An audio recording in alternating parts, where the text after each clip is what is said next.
Taste చూసి చెప్తా.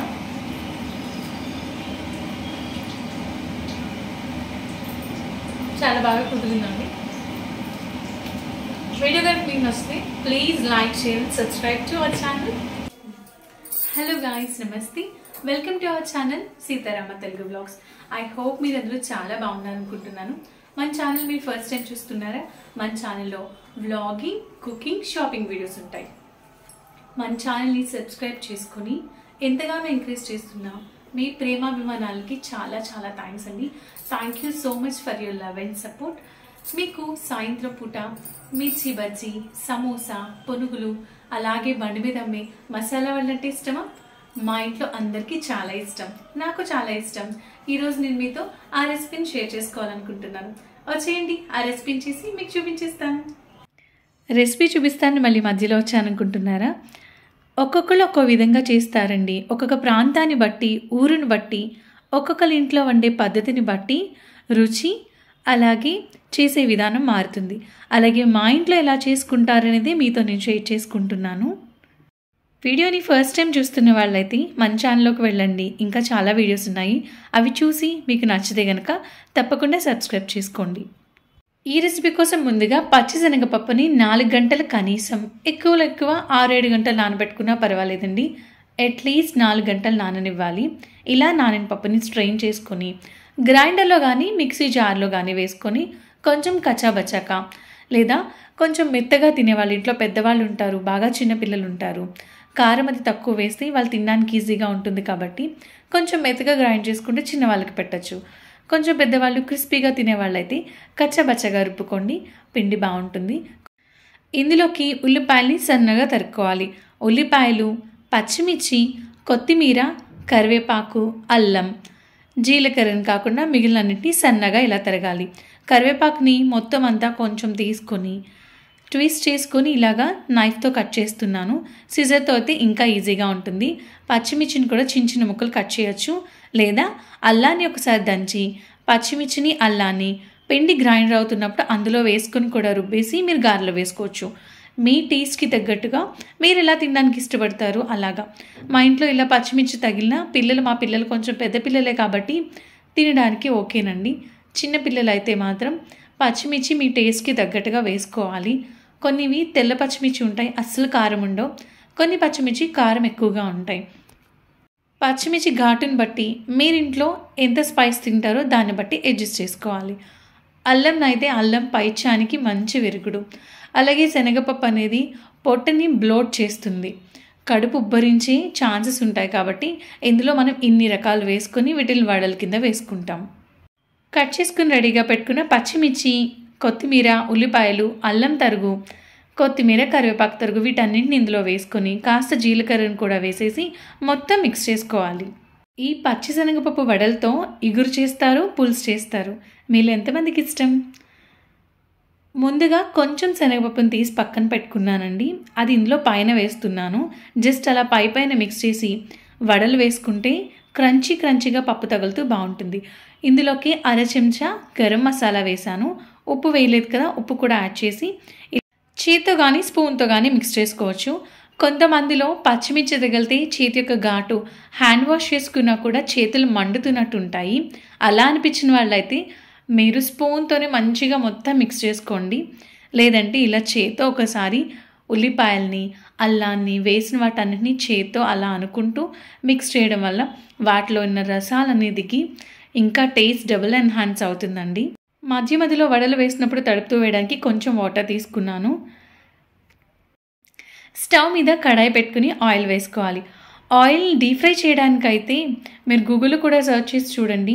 Number 1 oil ఏదంటే ఆయిల్ హీట్ అయ్యే బాయిలింగ్ పాయింట్ దగ్గర కొబ్బరి నూనె, అలాగే వేరుశనగ నూనె. ఫస్ట్ ప్లేస్లో మాత్రం పల్లి నూనె ఉంటుందండి. అది గాను దగ్గర ఆడించుకొని తెచ్చుకొని మనం యూస్ చేసుకుంటే చాలా చాలా మంచిది మనకి.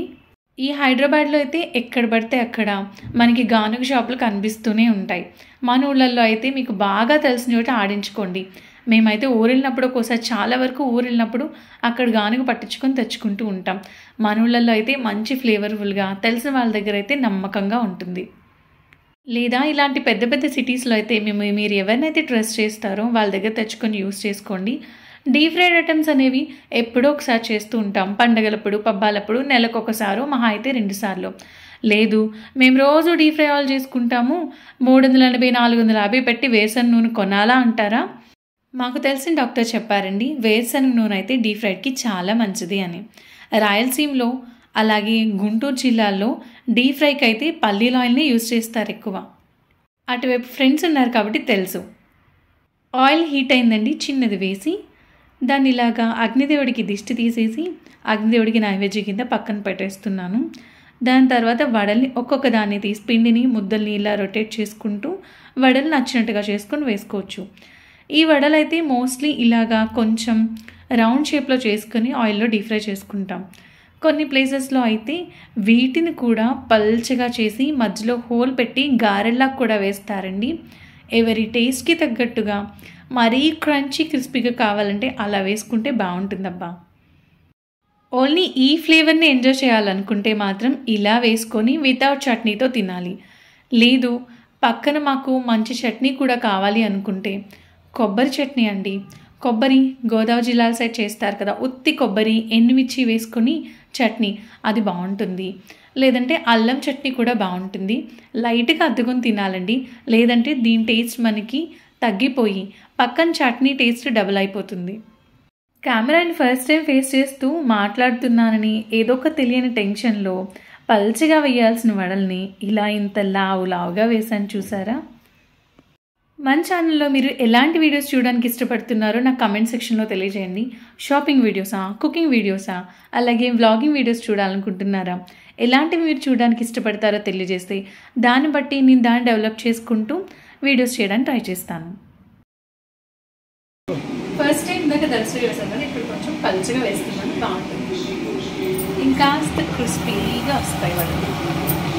మా కాకినాడలో కర్నగా జంక్షన్లో ఒక అంకుల్ ఆంటీ బండి మీద పెట్టి మసాలా వడలు వండేవాళ్ళు. వాళ్ళ బండిలో మసాలా వడలు, బజ్జీలు, చాలా బోండాలు, చాలా రకాల ఐటమ్స్ ఉండేవండి. కానీ 4-5 వరకు వడ వేసేవాళ్ళు కాదు.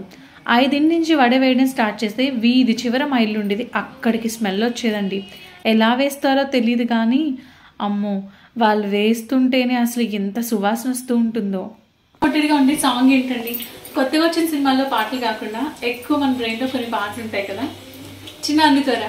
ఒరే ఆంజనేయులు తెగ ఆయాస పడిపోకు చాలు, మనం ఈదుతున్నాం ఒక చెంచాడు భవసాగరాలు, కరెంటు రెంటు ఎక్సెట్రా మన కష్టాలు, కర్రీలో కారం ఎక్కువ అయితే కన్నీళ్ళు.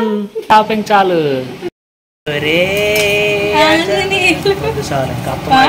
బాబు వీడియో మొత్తం వాయిదా బాబు, వీళ్ళు అమృతానికి ప్రమోషన్స్ చేస్తున్నట్టు ఉన్నారు. ఇదేమో ప్రమోషన్ వీడియో కాదండి, ప్రమోషన్స్ వీడియో చేసేంత లేదులే అయ్యా నీకు అనుకుంటారు. వేడి వేడి మసాలా వడలు రెడీ అయిపోయాయి, వీటిని సర్వ్ చేసుకోవడమే.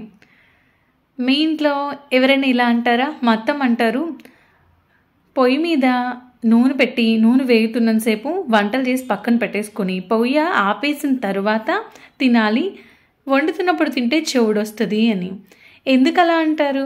నేను అనుకుంటున్నాను, వండుతున్నప్పుడు తింటూ ఉంటే కనుక మన దృష్టి అంతా తిండి మీద, టేస్ట్ మీద ఉండి ఆయిల్లో వేసిన నెక్స్ట్ వాయి మాడిపోతుందేమోనని అనుకుంటున్నా. మీరేమంటారు? వేడి వేడి వల్ల నేను టేస్ట్ చూసి చెప్తాను మీకు. స్టార్ట్ చేస్తాను అక్క. తిను, మొత్తం నోట్లో పెట్టి కొరికితే ఏమైంది? చాలా బాగున్నాయండి, క్రిస్పీగా చాలా టేస్టీగా వచ్చాయి. మీకు రెసిపీ నచ్చిందా? నచ్చితే like, share and subscribe to Seetharama Telugu blogs. రారా కనిపించి వీడియోలో.